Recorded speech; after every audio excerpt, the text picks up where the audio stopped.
Hi, this is Honest Geometry 2.8, proving statements about angles.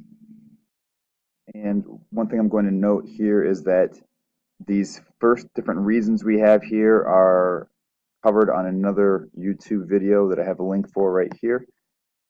And so we're going to skip over all of that and go to proving the congruent complements theorem. The first thing we're going to do in this section 2.8 is prove the congruent complements theorem. And this will be the first time that we prove a theorem. In proving a theorem, we have to come up with the given, we have to come up with the proof statement, we need to come up with the drawing, and then we actually have to do the proof also. So the congruent complement theorem says that if two angles are complementary to the same angle, then those two angles are congruent to each other. So we're going to say that angle 1 and angle 2 are complements. And we're going to say that angle 3 and angle 2 are complements. Here is angle 1, here is angle 2, and here is angle 3. My drawing might not look great, but the important thing is that location doesn't matter. We just have three angles. 1 and 2 are complementary, 3 and 2 are complementary to each other.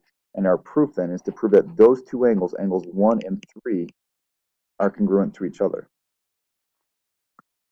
Now on to the actual proof. As always, our first statement and first reason is given. Statement number 2, we're going to use that given. Specifically, since 1 and 2 are complements of each other, we can say that the measure of angle 1 plus the measure of angle 2 is equal to 90 degrees. Likewise, we can say that the measure of angle 3 plus the measure of angle 2 is equal to 90 degrees. And that is the essence, or the definition, of complements. Number 3, we'll use a transitive property to say that the measure of angle 1 plus the measure of angle 2 is equal to the measure of angle 3 plus the measure of angle 2. And that's a transitive. We have this equal to 90, 90 equal to this, so those two expressions are equal to each other. That's why it is a transitive. Step 4, I notice in this equation that I have angle 2 on both sides, so we're going to make the statement to say that measure of angle 2 is equal to itself. That is called the reflexive.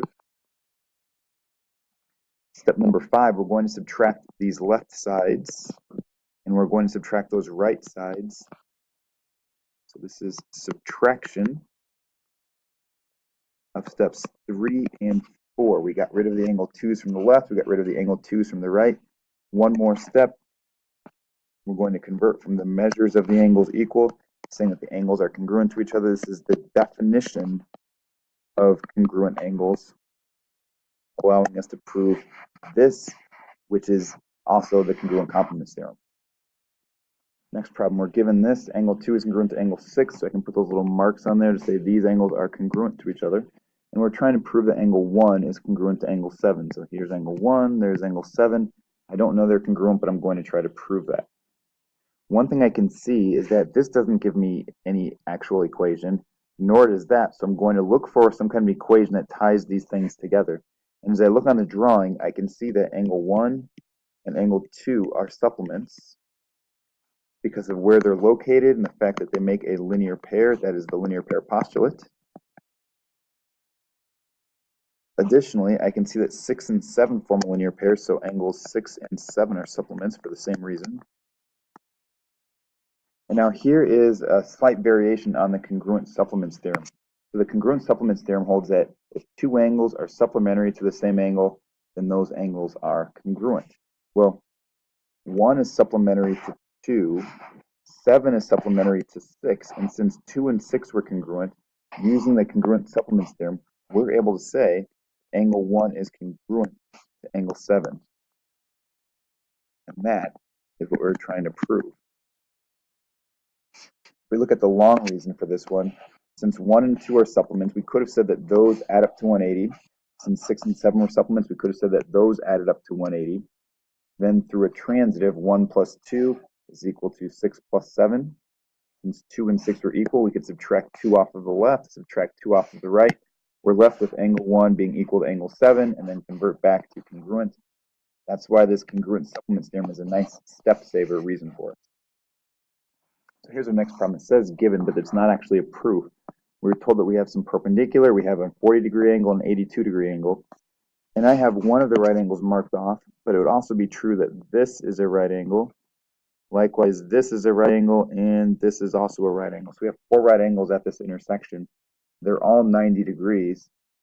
If I focus on this right angle first, I know it's 90 degrees. Part of it is used up by that 40 degrees, which means that the other part of this one has to be 50 degrees. And let's see here. Trying to find the measure of angle CJF.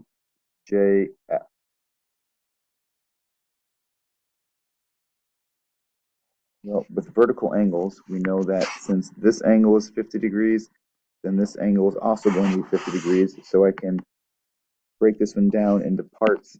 This has to be 50 degrees just right here. 82 minus 50 means that this part of the angle is 32 degrees. Then I'll erase that 30 or that 82 degrees because I have it broken down into smaller pieces. And then let's see, to find the measurement of angle CJF, it starts at C, goes to J, ends at F. That's 90 degrees plus 50 more, so that's got to be 140 degrees. Measure of angle HJE. Let's see, for that one, back over here, this whole angle is 90 degrees, and we've used up 32 degrees for this little part, so 90 minus 32 means that this part of the angle has got to be 58 degrees. And then its vertical angle, over here, has to be 58 degrees also. Let's get rid of this yellow color and show this angle is equal to that angle because those are the vertical angles. And trying to get back to angle HJE, let's see if we have all the parts for it. So HJE. We know that this much of the angle is 90 degrees. And then we have 58 degrees more. So if we add those together, we're going to get 148 degrees. Measure of angle BJA, I already have that one, that's 50 degrees. And measure of angle BJD, if I look at those two parts that are right there, B to J to D, together these are going to add up to 98 degrees. This is our final proof for this section. We're given that AB is perpendicular to CD. So that means I know that angle 3 is a right angle. That would be because of the definition of perpendicular. But that's not the only right angle we have. The other right angle is angle ACD. We have to name it. We can't name it with 2 different numbers, but I can say angle ACD is also a right angle.